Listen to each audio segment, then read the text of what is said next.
Welcome to the Philosophical Odysseys podcast.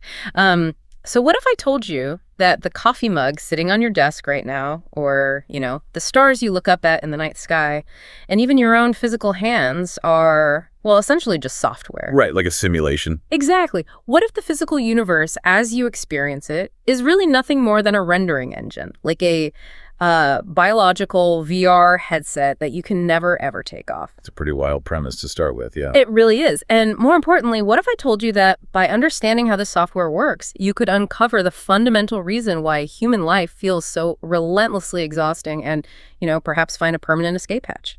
I mean, it is a staggering proposition to throw at someone, but that is precisely the map of reality we are exploring in our deep dive today. Yeah. Today we are venturing into the dense, somewhat dark, but ultimately liberating architecture of Arthur Schopenhauer's monumental masterpiece, The World as Will and Representation. Which is quite a heavy text. Oh, absolutely. But if you, the listener, have ever found yourself on that sort of treadmill of modern life, achieving your goals one by one, yet feeling this bizarre underlying hum of dissatisfaction. And that relentless restlessness, right? Yes, that feeling that never seems to go away no matter what you do. Well, Schopenhauer has an explanation for you. He didn't just write a poetic lament about suffering. He engineered an airtight mechanical explanation for why the universe is built to make you strive endlessly. And, while doing that, he mapped out a profound, if challenging, path to ultimate inner peace. So, as our resident philosophical guide today, where do we even begin with this? Well, the word engineer that you used is the perfect way to describe his approach. Because before Schopenhauer even addresses human emotion or suffering or peace, he demands that we completely rebuild our understanding of what reality even is. Right, he goes straight to the foundation. Exactly. He forces us to start at the absolute bedrock of epistemology, which is, the study of how we know anything at all, right, and metaphysics. And he does this with an opening line that acts like a philosophical earthquake. Right. He opens the entire monumental work with this single, uncompromising sentence: "The world is my representation." Oh, right there. And I have to admit, reading through the source material, I had to stop and reread that first page several times. Because he's making a claim that fundamentally upends how we intuitively experience a Tuesday morning. Completely. It feels wrong at first. Yeah. He says that you never actually experience the sun directly. You only know the eye that sees the sun. You never experience the earth directly. You only know the hand that feels the earth. To grasp the gravity of that opening line, we really have to look at the fundamental polarity he establishes. Schopenhauer argues that the universe is irrevocably split into two halves that can never, ever be separated. Okay, what are the two halves? On one side, you have the subject. The subject is the one who knows, the one who perceives. And on the other side, you have the object. The object is the thing that is known or perceived. So the sun, the earth, my coffee mug, those are objects. Yes. But here is the critical pivot. An object cannot exist without a subject to perceive it. The world that surrounds us exists solely as a relationship between the perceiver and the perceived. So it's entirely conditional. Exactly. Okay, let's unpack this, because the immediate gut level reaction for me, and probably for anyone listening, is intense resistance. Naturally. I mean, I look at the wooden table in front of me. It's solid. If I bang my fist on it, it makes a loud noise and my hand hurts. It feels wildly counterintuitive, maybe even arrogant, to claim that this solid table only exists because my brain is processing it. And that resistance is completely natural because, well, our brains evolved to interact with the table, not to question its underlying metaphysical status. Right. Evolution doesn't care about philosophy. Exactly. But Schopenhauer, building heavily on the work of Immanuel Kant here, challenges us to look closely at the filters through which we experience that table. He argues that the fundamental properties we assign to the physical world, specifically space, time, and causality, are not actual things floating out in the void. So space isn't just an empty box that the universe was poured into? No, not at all. And time is not a cosmic ticking clock independent of observers either. The text refers to these filters as the principle of sufficient reason? Yes, the principle of sufficient reason. It's essentially the gridwork of human cognition. Space, time, and causality are cognitive frameworks. They are the structural formatting of our own minds. So when I look at the table... When you look at the table, you perceive it as taking up a specific amount of space existing at this current moment in time, and you know that if you push it, it will move. Yeah. That's causality. Schopenhauer points out that we cannot even imagine an object without placing it in space and time. But that doesn't mean space and time are properties of the table itself. They are the properties of our perception of the table. I actually found a way to wrap my head around this Kantian idea while going through the text, and it's heavily reliant on modern technology. Oh, the VR analogy. Yeah, exactly. Imagine you put on a state-of-the-art VR headset. You load up a simulation of a mountain landscape. Inside that simulation, you see distance, like a mountain looks miles away. You experience time, the digital sun slowly sets, Right. and you experience causality. If you drop a digital rock, it falls to the digital ground. But if you take the headset off and look at the computer running the simulation, you don't find distance or falling rocks inside the hard drive. You just find binary code. Exactly. The space, time, and gravity of the VR world are entirely generated by the software rendering the data. The parameters of the game are not the parameters of the underlying code. That analogy bridges the gap beautifully. Space, time, and causality are the rendering software of the human mind. And Kant's revolutionary realization, which Schopenhauer adopted as his absolute foundation, is that this software is a priori. Meaning it's pre-installed. Yes, pre-installed. We do not learn about space and time by experiencing the world. Rather, we can only experience the world because our minds automatically, involuntarily organize all raw sensory data into a spatial temporal grid. So your brain is literally rendering the code of reality into the 3D chronological experience you call life. Precisely. So we are all walking around with these biological VR headsets permanently grafted to our consciousness, which makes sense of why Schopenhauer connects this deeply Western epistemological tradition with ancient Eastern metaphysics. Yes, he leans heavily into the ancient Indian concept of Maya. Right. And the inclusion of Maya is one of the things that makes Schopenhauer's work so unique for a 19th century European philosopher, isn't it? Oh, incredibly unique. He recognized that the ancient Vedic texts of India had essentially arrived at the same conclusion thousands of years before Kant, just using a different vocabulary. Wow. The text described Maya as the veil of illusion that covers the eyes of mortals. It forces them to see a world of which they cannot say it truly exists, nor that it truly does not exist. The text uses these gorgeous poetic metaphors for Maya. It's like sunlight shining on the sand that a traveler mistakes for a pool of water, or a discarded piece of rope on the road that you mistake for a venomous snake in the twilight. It's a very visceral illusion. Yeah, you react to the snake, your heart rate spikes, you jump back. The experience is entirely real to you in that moment. But the snake itself is a projection, a representation governed by your mental filters. And this brings us to the inevitable trapdoor of this line of thinking, which is solipsism. Oh boy, yeah. If the world is just my representation, if the spatial temporal grid is just my brain's rendering engine, does the universe vanish when I fall asleep? Right. If I walk out of the room, does this microphone cease to exist? Because if everything is just your mental image, we are entirely alone in an empty void, surrounded by phantoms. And if the object requires the subject, then closing my eyes should theoretically delete the room. But obviously, other people can still see the room. Right. To resolve this, Schopenhauer demands we make a very strict distinction between your individual physical person, meaning your brain and body, and the universal subject of knowledge. Okay. Distinction how? Well, remember, your physical body takes up space. It exists in time. Therefore, your body is also an object. It is a representation. The actual subject is not your physical brain. Then what is it? The true subject of knowledge exists completely outside of space and time. It is the unobservable observer. It is whole, undivided, and present in every single knowing being. So the room doesn't vanish when I blink because the subject-object relationship is the foundational fabric of reality itself, not just a biological quirk of my personal optic nerve. Exactly. The subject isn't a guy named John sitting in a chair. The subject is the universal condition of perception itself. Precisely. Reality is inextricably bound as subject-object. You cannot have a rendering without the underlying code, and the underlying code cannot be experienced without a rendering. That makes sense. But this creates a massive philosophical roadblock, one that paralyzed thinkers before Schopenhauer.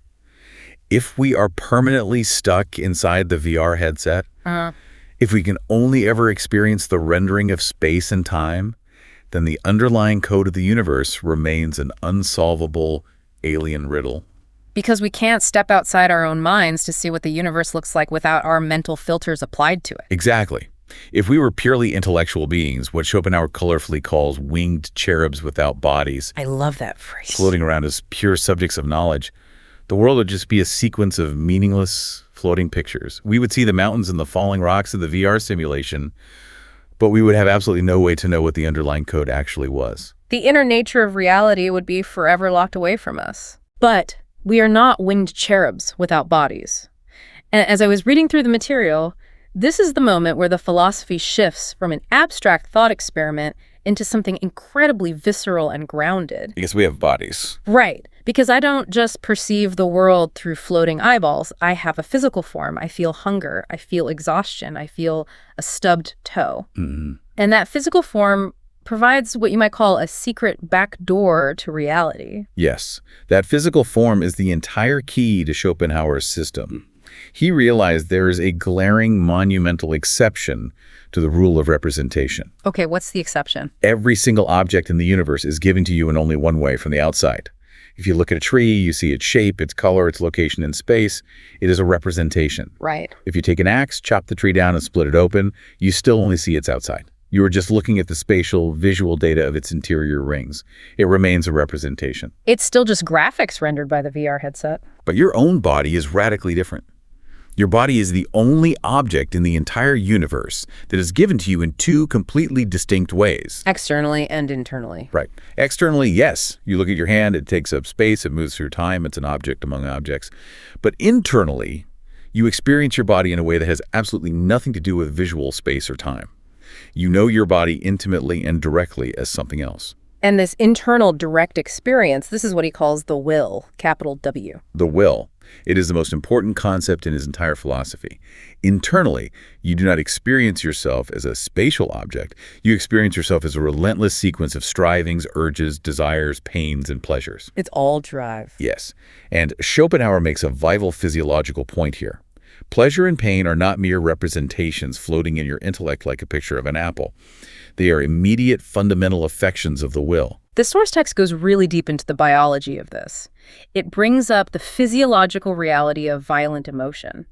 Like if I get incredibly angry or terrified, that isn't just a mental concept happening in the abstract theater of my mind. Not at all. It physically shocks my system. My stomach drops, my heart hammers against my ribs, my breathing gets shallow. The emotion fundamentally disrupts the vital functions of the organism. It's a full-body event. Yeah, and this shattered the Cartesian idea for me. That idea that the mind and the body are two separate things linked together by some mysterious bridge. Schopenhauer completely obliterates Cartesian dualism. He argues that the body and the will are not two separate entities interacting with each other. They're the exact same thing, simply perceived in two different ways. Wow. The body is the will objectified. It is what the invisible, striving will looks like when it is forced through the cognitive filters of space and time. So what does this all mean for our daily actions? Because it really challenges how we normally think about our own decisions. Usually, I think, well, I have a rational thought in my head, like I'm going to raise my hand, and then my body, acting as a servant, executes that thought. So you think your rational mind is the will? Right. I tend to think my brain is in charge. That is the illusion of human intellect, and Schopenhauer is ruthless in dismantling it. Our abstract thoughts, our internal monologues, our carefully constructed pros and cons lists, those are not the true will. And what are they? An internal resolution to do something is merely a mental representation of a possible future action. You can lie in bed for an hour thinking, I really will get up and go for a run. That thought is completely impotent. It is not the will. It's just a projection. The actual act of throwing the blankets off and placing my feet on the floor, the action itself, that is the will manifesting. Action and will are not cause and effect. They are the same event. Willing and acting are only separated in reflection after the fact by our intellect. That's a huge shift in perspective. It is. In the moment, the physical action is simply the visible side of the will. And Schopenhauer takes this equivalence between the body and the will to an astonishing, almost disturbing anatomical level. Oh, this part of the text genuinely blew my mind. He says that the teeth, the throat, and the intestines are not merely tools we use to eat, they are objectified hunger. Exactly. When the blind urge to consume, to devour, enters the spatial temporal rendering software, it renders as teeth and intestines. The urge actually shapes the biology. Yes. The hands are not just tools, they are the physical rendering of objectified striving or grasping. The sexual organs are the direct physical manifestation of the urge for propagation. The physical form is nothing more than a dense 3D mirror reflecting the specific desires of the will. So the fundamental formless desire came first. The urge to grasp existed, and the human hand is just what that urge looks like in physical space. That completely flips evolutionary biology on its head, or rather, it gives it a metaphysical engine. It really does. It means my intellect, my rational brain, is not the captain of the ship. Not at all. For centuries, philosophers placed human reason at the top of the hierarchy. They believed the intellect was the primary defining essence of humanity, and that our bodily desires were secondary, base impulses that the intellect had to manage. But Schopenhauer flips the hierarchy. Yes, the blind, striving will is primary. It is the core of our being. The intellect, the brain, and its capacity for logic is entirely secondary. The intellect is merely a biological tool that the will grew in the exact same way it grew claws or venom or wings. The brain is just an evolutionary flashlight the will uses to hunt for food more effectively in a complex environment. It is a survival mechanism. It's a parasite attached to the will to help it navigate the world of representation. Yeah, it's incredible. And once we realize this, once we understand that our true inner essence is not irrational thoughts, but this blind, unyielding force of striving, Schopenhauer invites us to look outward again. Right. Because if our own physical body is just one object among billions in the universe, and we are fundamentally made of the same matter as the rest of the world, what happens if we apply this newly discovered key to everything else? Exactly. If the underlying code of my human rendering is will, then the underlying code of the coffee mug, the tree, the ocean, it must also be will. And with that realization, the scope of Schopenhauer's philosophy expands to a cosmic scale. The will is no longer just a psychological concept describing human desire. It is the universal engine. The universal engine. It is the blind, urgent, fundamental force animating every single atom of the cosmos. But this requires a major shift in how we use the word will. Yeah. Because when I hear the word, I automatically associate it with consciousness. I associate it with having a goal, making a plan, and executing it. Right, human will. Yeah. So how can a tree or a rock have a will if they don't have a brain to make plans? It requires us to strip away the human ego from the concept. We mistakenly believe that because our will is illuminated by our highly developed intellect, the intellect is a necessary component of the will. But it isn't. It isn't. The will, at its absolute core, is a blind, unconscious, urging force. It does not need a brain to operate. It does not need a mental picture of a goal to strive toward that goal. So how does he prove this? To prove this, Schopenhauer points to the natural world, specifically focusing on the mechanism of animal instinct. Oh, the animal examples in the source material are absolutely gripping because they isolate the will from rational thought so perfectly. They really do. Take the one-year-old bird building a nest. That bird has never laid an egg. It has no biological memory of an egg. It has no mental concept, no representation in its tiny brain of what it is preparing for. And yet the will drives it to gather twigs and weave a perfectly structured nest to hold a future object it cannot possibly comprehend. It is striving without knowledge. The bird isn't thinking, I need to build this so my eggs don't fall out of the tree. It simply feels an overwhelming, blind urge to build. And the spider is another brilliant example. Yes. A young spider weaves a geometrically complex web to catch flies. But the young spider has never caught a fly. It has no idea what prey is. It doesn't know that flies exist. The will builds the trap without any conscious knowledge of the victim.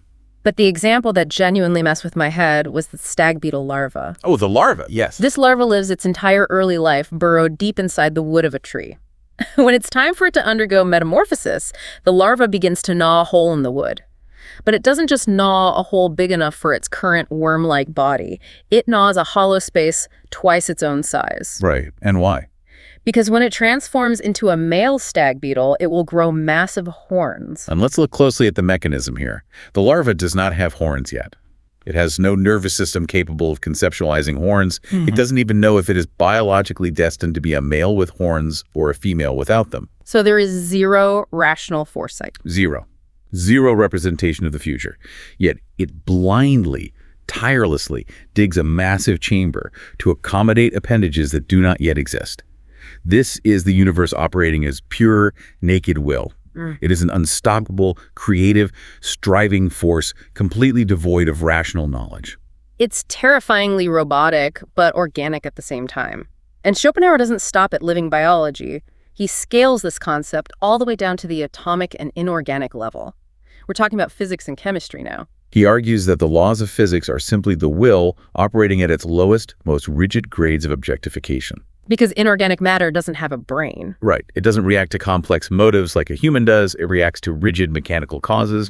But the underlying force is identical. Like gravity. Exactly. The force of gravity pulling a stone to the earth, the invisible attraction of a magnet turning unerringly to the North Pole, the sudden violent chemical reaction of two elements bonding, the slow, precise formation of a crystal in a solution, all of these are the exact same blind, urging force of the will. The text references the philosopher Spinoza here, who had this brilliant thought experiment about a falling stone. Oh, Spinoza's stone, yeah.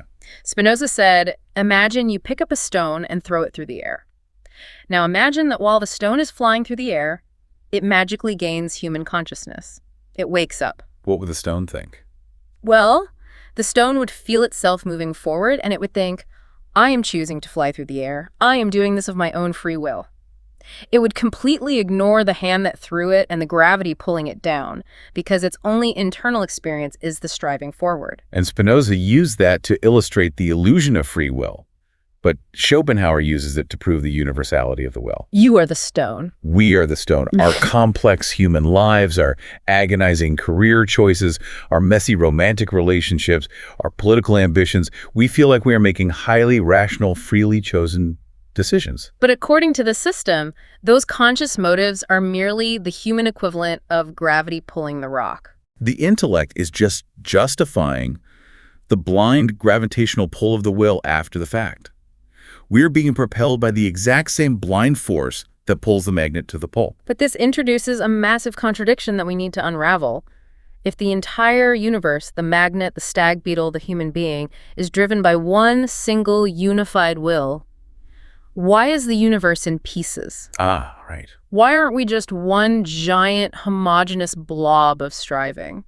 Why are there billions of separate individuals constantly colliding with each other? That is the crucial question. And the answer brings us back to the VR software of our minds, the cognitive filters of space and time.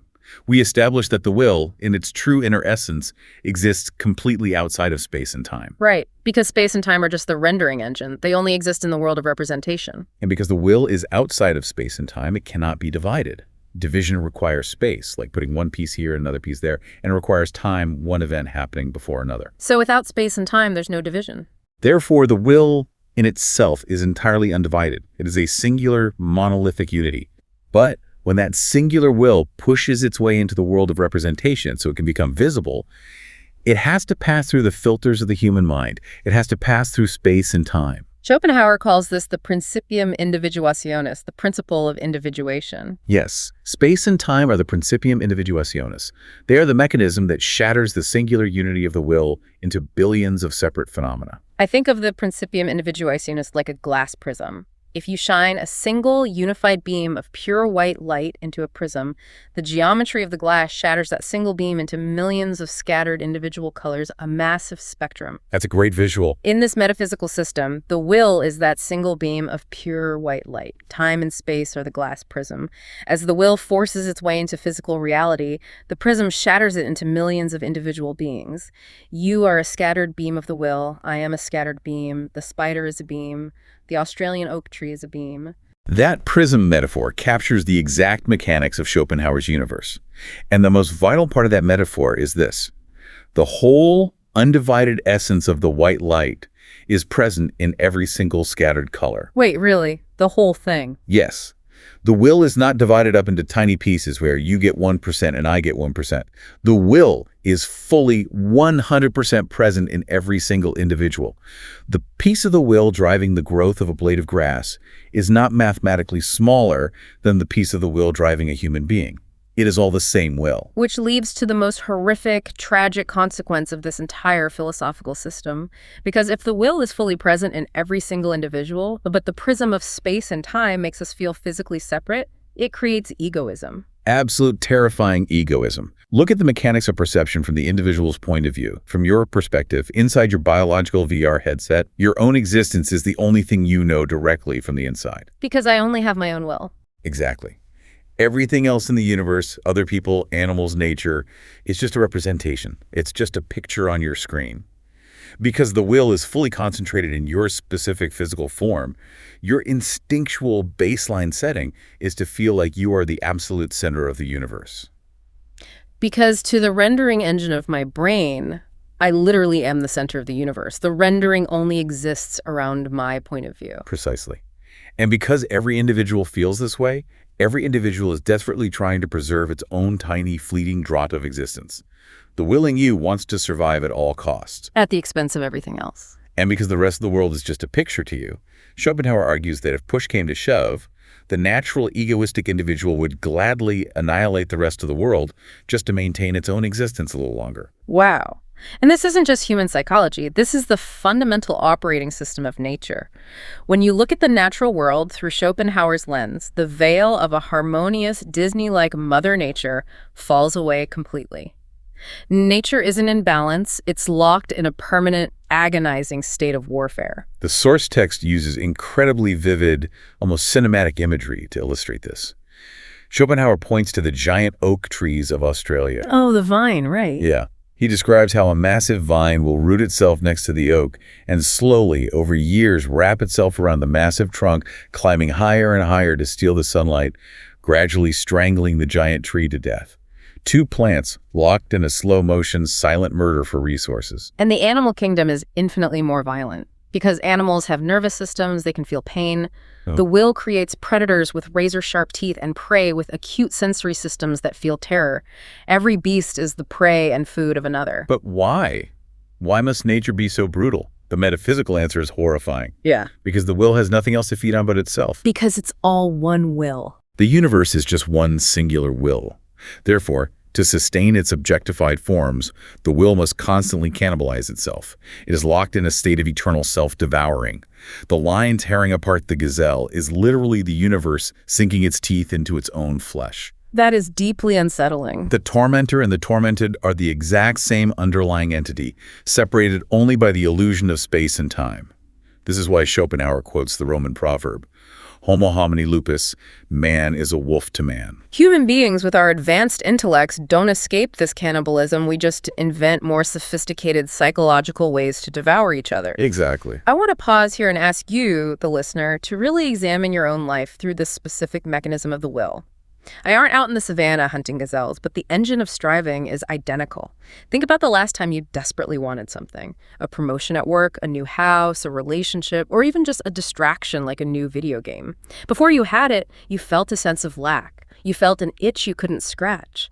Schopenhauer defines that lack as pain. Pain is simply the conscious experience of the will being thwarted or delayed. Right, so you strive, you work, you suffer, and eventually you get the thing you wanted, you get the promotion. What happens? Do you achieve permanent, static happiness? Does the engine shut off? Never. The design of the system forbids permanent satisfaction. Exactly. You get a brief, fleeting moment of relief. Schopenhauer notoriously calls this a cool spot on a spinning wheel of hot coals. And then almost immediately, a new desire forms. The new salary isn't enough, you need the next promotion, the new car gets a scratch, and you want a different one. The engine keeps running. And what happens if, by some miracle, you satisfy your desires so quickly that a new one doesn't immediately take its place? What happens if you have nothing to strive for? You fall into boredom.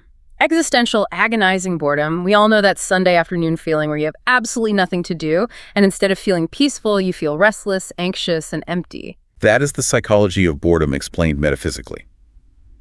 Boredom is the will feeling its own terrifying emptiness when it temporarily lacks an object to strive for. The intellect, whose only job is to serve the will, frantically searches around for a new desire just to keep the engine running, because striving is its very nature. Which leads to his most famous conclusion. Yes. This leads to Schopenhauer's most famous and bleak conclusion.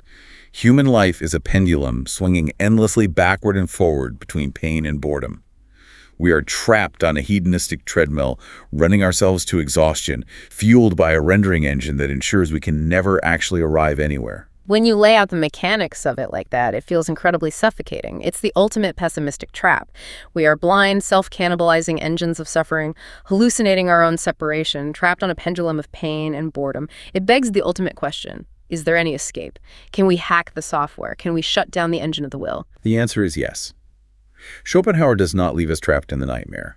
He offers a way out, but it requires a radical shift in how we process reality. It requires stepping completely outside of our normal, utility-driven way of perceiving the world. He outlines two cures for the suffering of the will: a temporary oasis and a permanent ultimate cure. Okay, let's look at the temporary escape first. Here's where it gets really interesting. The temporary escape is found in the aesthetic oasis. It is found in art and in the deep contemplation of beauty.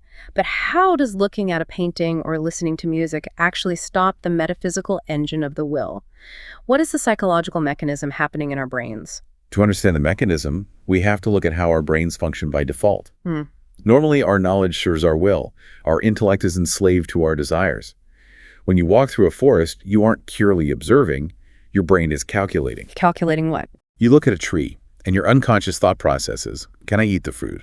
Can I use the wood for shelter? Is there a predator hiding behind it? You view the entire world through the lens of utility and survival. Your ego is constantly filtering reality based on how it affects you. So every object is just a potential tool or a potential threat. Precisely.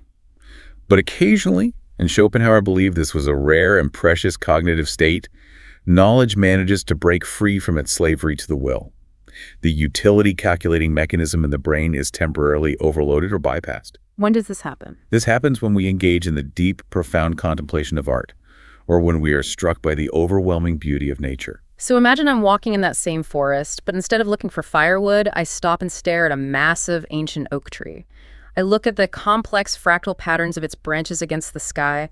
I get entirely lost in the texture of the bark. In that state of intense aesthetic focus, the mechanism shifts. I stop seeing this specific individual oak tree bound by time and space. I stop calculating its usefulness to me. You transcend the VR software. You pierce through the Principium Individuationis. By stripping away time, space, and utility, you stop perceiving the individual object, and your mind apprehends what Schopenhauer calls the Platonic idea. The Platonic idea, meaning the eternal universal essence of treeness, the timeless blueprint of the tree that exists outside of physical rendering. Yes, and the magic of this cognitive shift isn't just about what happens to the tree, it's about what happens to you, the observer. Because you have stopped looking at the world through the lens of your personal desires, your individual ego vanishes. The you that has a career and anxieties and hunger, that you ceases to exist in that moment. It's an ego death. You undergo a transformation. You become what he calls the pure, will-less subject of knowledge. It's a total loss of ego. For that brief moment, the pendulum stops swinging. I am not lacking anything, so there is no pain. I am totally absorbed, so there is no boredom. The relentless internal hum of striving goes completely silent. I become nothing but a clear mirror reflecting the eternal idea of the tree. It is a moment of profound peace. It is the Sabbath from the penal servitude of willing. And Schopenhauer takes this aesthetic theory further by distinguishing between beauty and the sublime. They achieve the same will-less state, but through different mechanisms. How do they differ?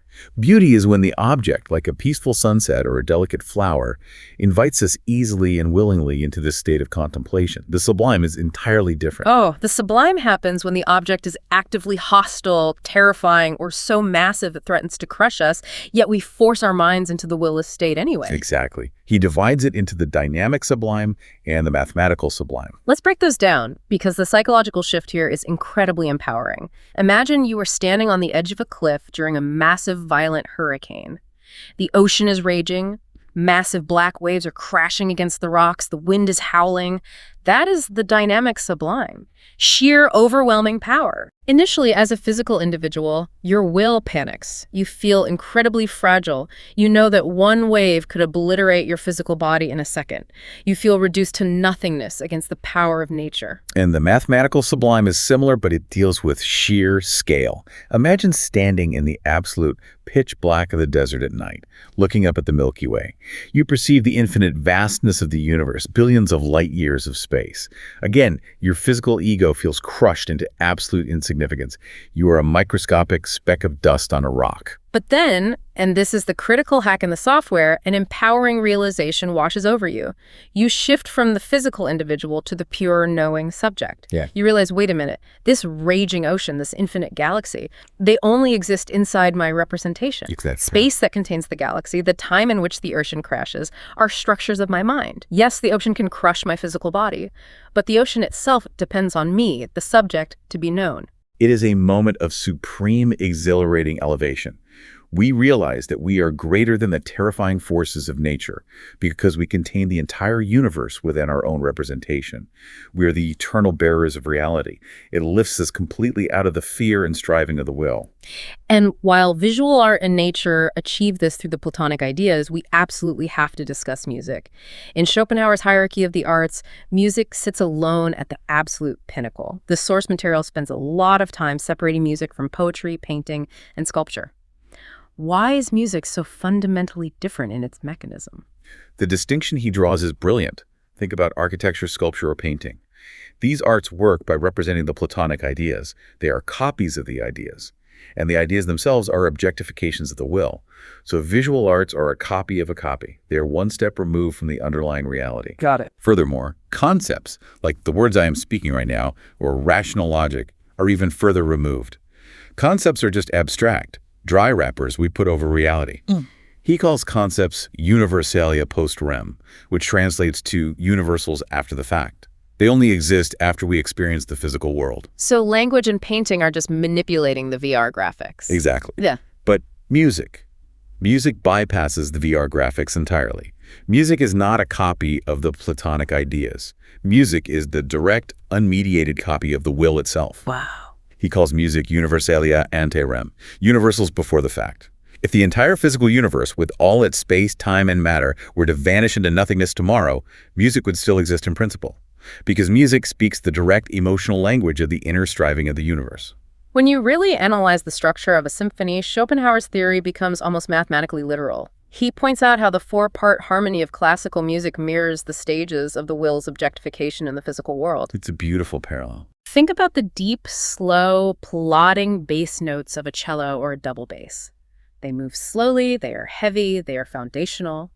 Schopenhauer says those bass notes represent the lowest stages of the will, inorganic nature. The bass is the musical rendering of gravity, of planetary mass, of solid rock. And as you move up the pitch, you move up the biological hierarchy. The tenor and alto sections represent the plant and animal kingdoms. And finally, you have the melody, the high, dancing, fast-moving, wildly unpredictable melodies played by the violins or a flute. Which represents us. Yes. The melody represents human consciousness. It represents the highest grade of the will's objectification, trotting around with complex emotions, desires, and memories. And the mechanism of how music moves us is identical to the mechanism of the will. When a piece of music builds tension, when it holds a dissonant chord that makes us feel anxious and unresolved, we are literally hearing the will's pain, its unfulfilled striving. And when the music finally resolves into a harmonious major chord, we feel a wave of relief. We are hearing the will temporarily satisfying its desire. When we listen to Beethoven, we aren't hearing a story about the universe. We are plugging our brains directly into the emotional engine of reality. It explains why music hits us so viscerally, completely bypassing our logical, rational brains. You don't need to intellectually understand a piece of music to be moved to tears by it, because your inner essence, the will, recognizes its own reflection in the sound. There is a tragic catch to the Aesthetic Oasis. It is only an oasis. It is a temporary painkiller, not a cure for the disease. The symphony eventually ends. The museum closes. You eventually have to look away from the vast night sky because your physical body gets cold, or you get hungry, or you have to go to work on Monday morning. Reality reasserts itself. And the second you step back into the physical world, the VR headset boots back up. The utility calculating brain takes over. The wheel of hot coals starts spinning again. You are back on the pendulum. The aesthetic experience shows us that peace is possible, but it doesn't grant us permanent residency. To achieve a permanent cure, we have to look to the final, most profound, and arguably most difficult part of Schopenhauer's philosophy. Which brings us to the ultimate cure. If art only temporarily silences the engine, how do we shut the engine down permanently? Schopenhauer states that true, permanent salvation only comes through one path: the deliberate, complete denial of the will to live. Okay, we need to address the elephant in the room immediately.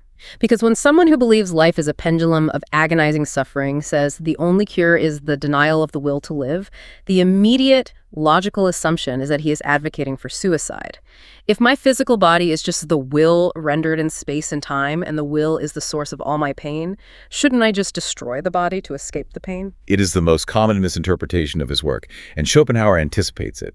He devotes significant energy in the text to dismantling the logic of suicide. He argues that suicide is a catastrophic metaphysical mistake. Philosophically speaking, suicide is not the denial of the will. Suicide is actually a loud, desperate, explosive affirmation of the will. How does that work psychologically? How is destroying yourself an affirmation of the desire to live? We have to look at the motives of the suicidal person. A person who commits suicide does not actually want to stop existing. They deeply, passionately love life. They want happiness. They want pleasure. They want a fulfilling existence. Right. The problem is that the specific physical circumstances of their current life are causing them unbearable pain. The will is screaming for satisfaction, and reality is denying it.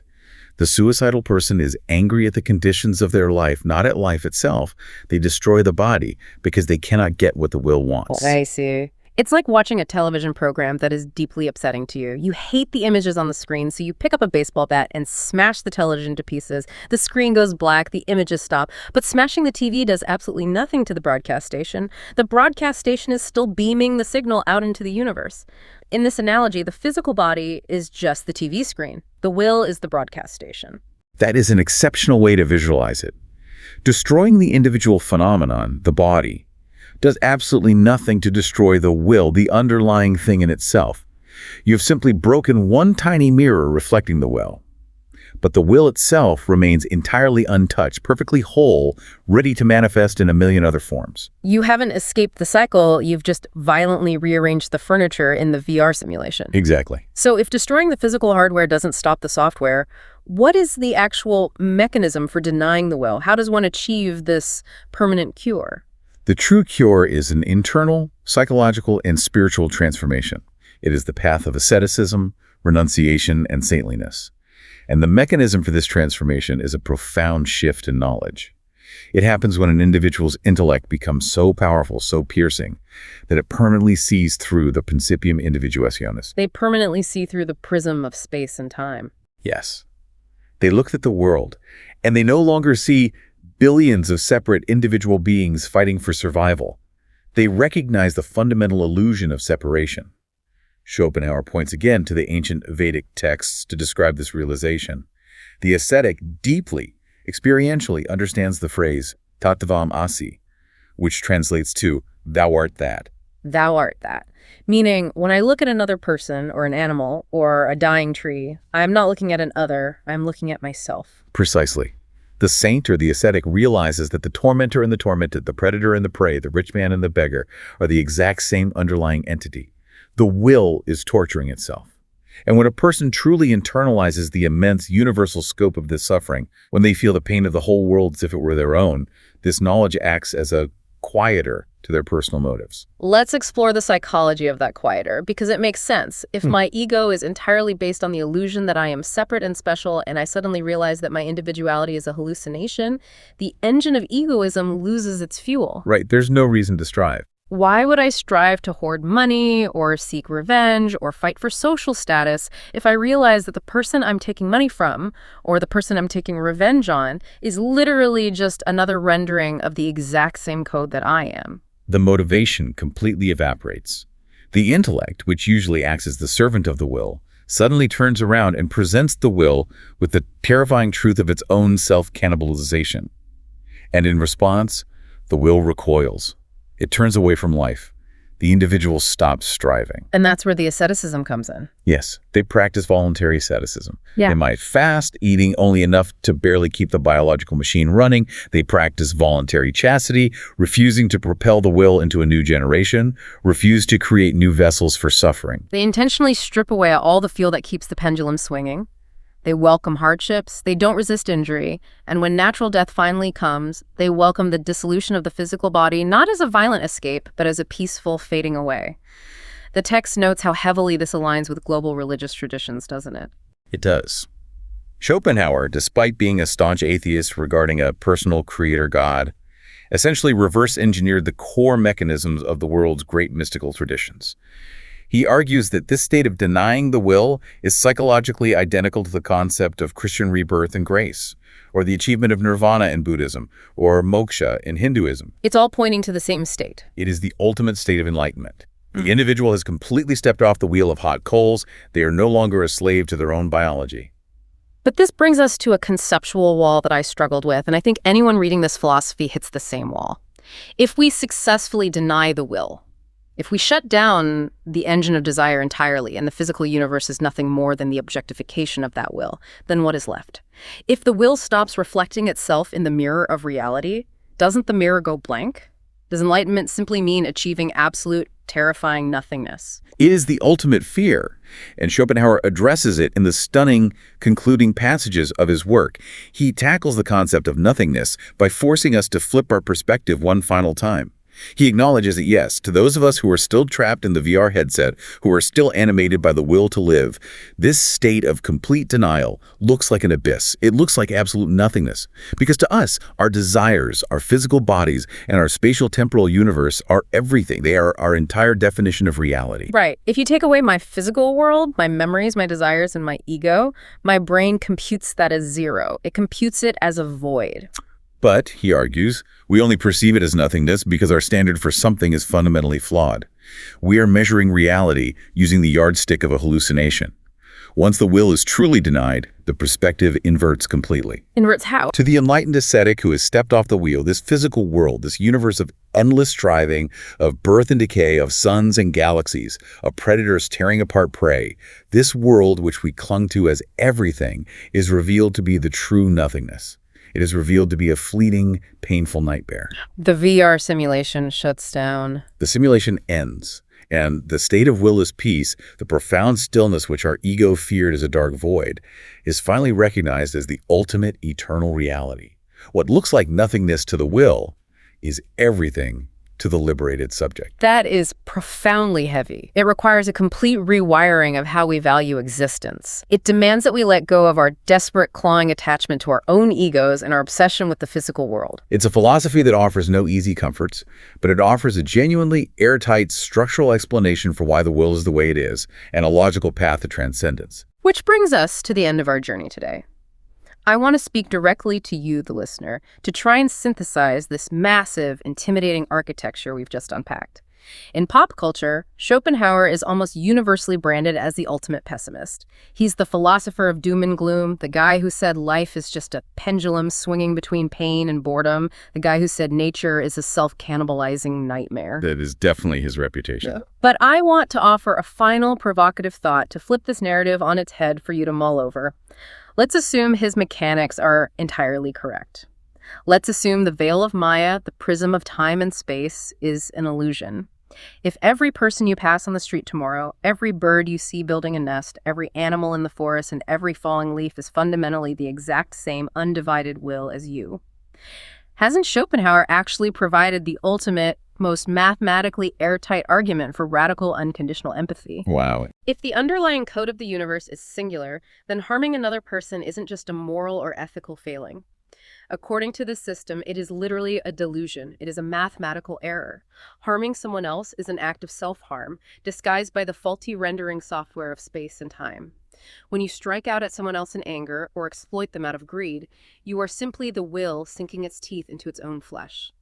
To be kind to others, to practice compassion, isn't about being a good person in a moralistic sense. It is simply recognizing the true metaphysical nature of reality. It is waking up from the dream. Don't forget to follow us and subscribe to stay updated on our latest episodes and never miss a step in this odyssey of thought. Until next time, keep questioning.